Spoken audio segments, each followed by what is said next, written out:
Dame i gospodo, dobar dan. Imam čast i zadovoljstvo da vas sve pozdravim u ime radio-televizije Pink. Odmah samo da pohvalim naše uvažene kolege iz renomiranog dnevnog lista Danas, koji su organizovali ovu konferenciju, jer je ovo dobra prilika da svi zajedno razgovaramo iz različitih aspekata i uslova o važnoj temi koja nas sve zanima, a to je bezbednost u saobraćaju. Svi smo mi učesnici u saobraćaju na različite načine, u različitim kategorijama i ono što je Željko rekao, eto, sticam okolnosti za 9 godina, znači bavljanje ovim poslom, oko 750 osoba sam snimio u saobraćaju kao izveštač, 750 osoba koje su, nažalost, izgubile život, odnosno poginule su u saobraćajnim nesrećama i nezgodama na teritoriji Republike Srbije. To samo pokazuje da svi mi možemo biti žrtve saobraćajnih nezgoda, bez obzira da li smo uzročnici ili smo posledica nečije tuđe nepažnje ili tuđe greške. Od tih 750 osoba bilo je, nažalost, i nekih veoma meni bliskih ljudi, ali eto, šta je tu je, što se kaže, takav je život i život ide dalje. Opet, zahvaljujući sopstvenoj nepažnji i sopstvenoj gluposti, kako god već hoćemo, i ja sam bio u situaciji da izazovem neku saobraćajnu nezgodu ovako ili onako sa manjim ili većim posledicama. Na svu sreću posledice nisu bile teške, ali to je bilo pre 1-2 godine u letnjem periodu i od tada sam naučio i ja na svojoj koži da treba da poštujem određene saobraćajne propise i naravno od tada ih poštujem, a to se posebno zahvaljujem između ostalog i našim kolegama iz saobraćajne policije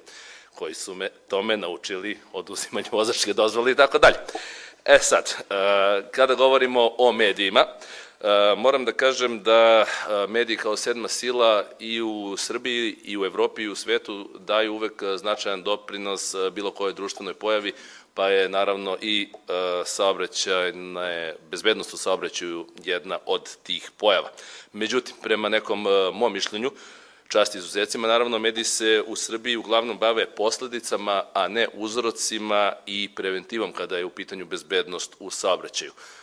Kada govorim o tim pozitivnim primerima koji stalno rade, onda da istaknem, znači,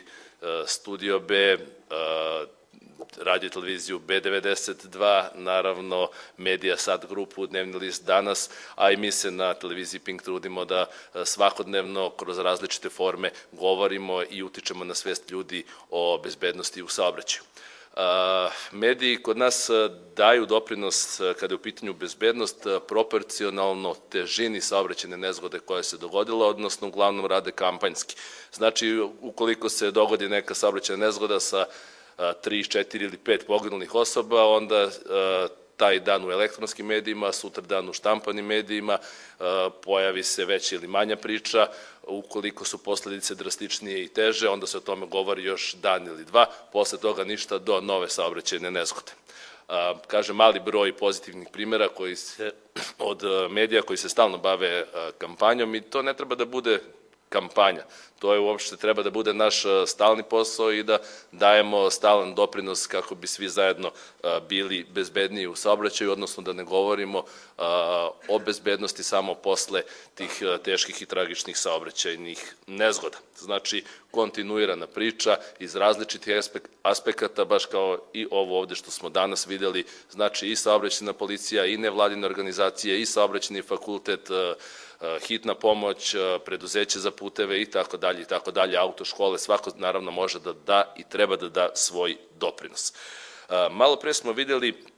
i govorili smo i koleginica i kolega o naravno ovim mučnim i šokantnim scenama kada su u pitanju saobraćajne nezgode i posledice saobraćajnih nezgoda.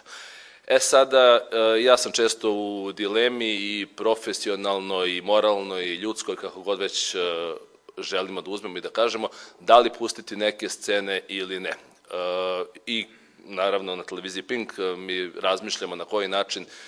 treba nešto pustiti, da ili ne, i kako se odlučiti određene scene prikazati. Moje mišljenje je uvek odgovor na pitanje i kada razgovaram sa običnim ljudima, nezavisno od medija, je da treba prikazati što drastičnije i što šokantnije scene, jer